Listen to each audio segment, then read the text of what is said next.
ዛሬ የምንመለከተው ስለ ተፈጥሮ አስደናቂ እውነታ ነው። ከ1400 ዓመት በፊት አላሁ ጀለ ወዐላ ስለ ተራራ አስደናቂ እውነታዎችና ጥቅማቸውን ተናግሮ ነበር። ያ እውነታ ዛሬ የተፈጥሮ ሳይንስ ከደረሰበት ሁኔታ ጋር በምን ይገናኛል?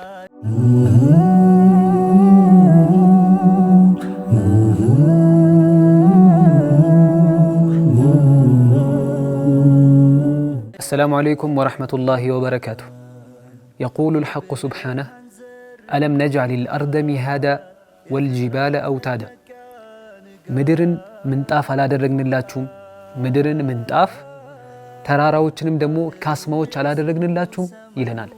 በሌላም የቁርአን አንቀጽ يقول الحق سبحانه وألقى في الأرض رواسي أن تميد بكم. በምድርም ላይ ለናንተ ተራራዎችን እንደ ካስማ አድርገን አስቀምጠንላችኋል። አንተ ሚደ ቢኩም ምድር እናንተን ተረጋግታ ይዛ እንድትቀመጥ ማለት ነው። እነዚህ አንቀጾች ምን ማለት ናቸው? ሳይንስስ እነዚህን አንቀጾች እነዚህን ጉዳዮች በተመለከተ ምን ላይ ደርሷል? እስኪ አንቀጾችን ቃላቶችን እንመልከታቸው። አላሁ ጀለ ወዐላ ተራራዎችን ሲገልጽ ካስማ ብሎ ነው የገለጸው።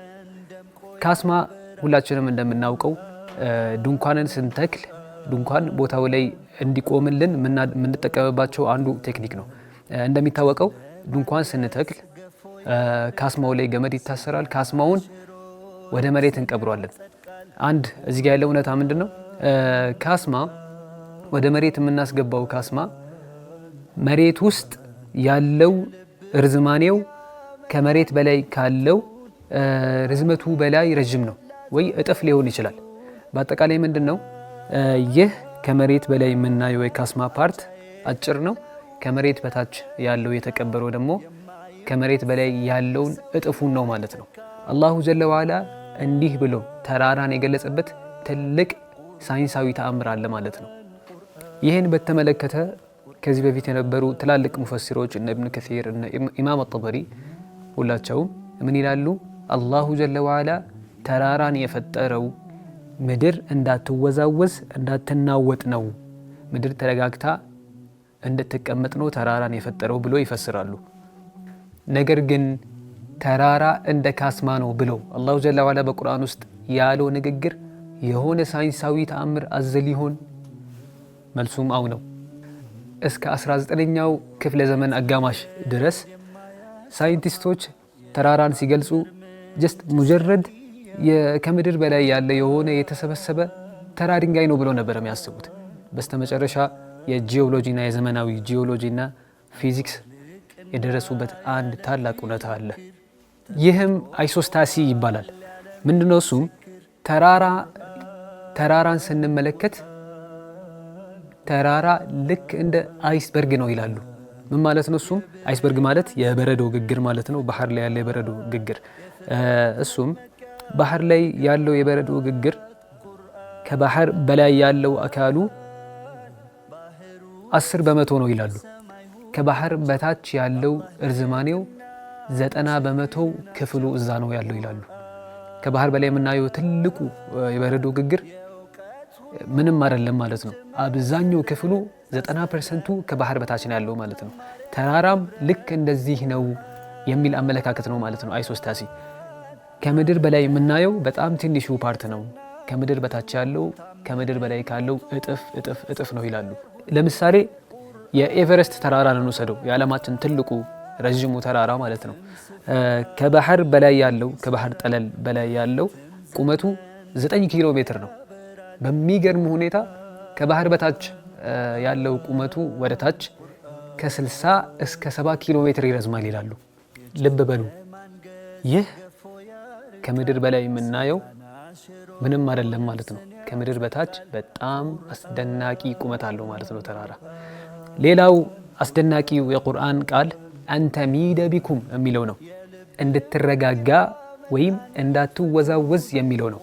ሳይንስ እንደሚለው የምድርን ቅርፊት ወይ ደግሞ ቴክቶኒክ ፕሌት የምንለው የምድር ቅርፊት እንድትረጋጋ የሚያደርገው ተራራ ነው ይላሉ።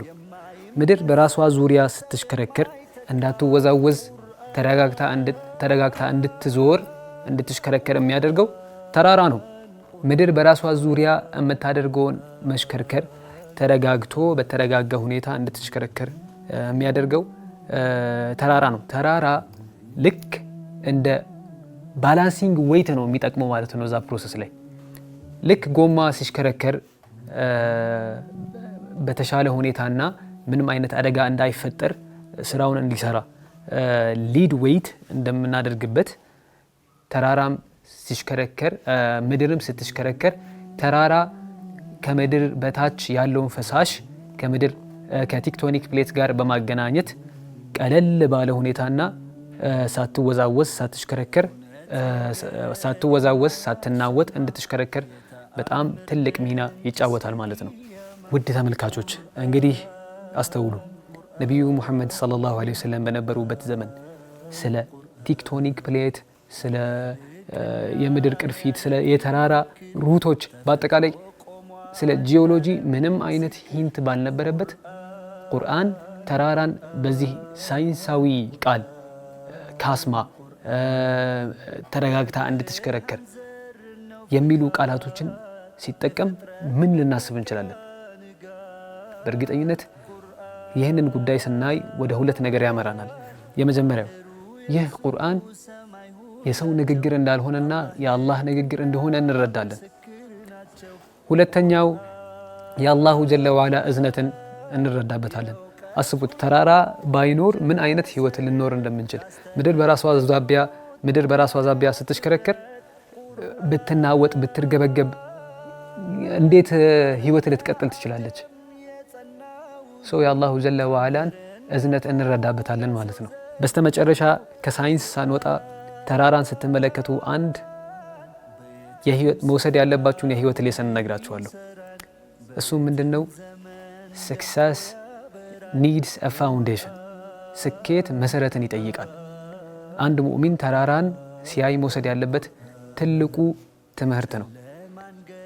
የሰዎችን ታሪክ ስንመለከት የስኬት ፓርታቸው ላይ ብቻ ነው ትኩረት የምናደርገው።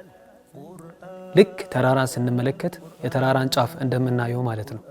ግን እነሱ ያለፉበትን እንቅልፍ ማጣት፣ ችግር፣ መከራ እነዚህን አንመለከትም። ልክ ከተራራ በታች ያለው ትልቁ ፓርት ነው ማለት ነው። ወደ ላይ ከፍ ማለት የሚፈልግ ወደ ታች ራሱን ይገንባ። አሰላሙ አለይኩም ወረሕመቱላሂ ወበረካቱሁ።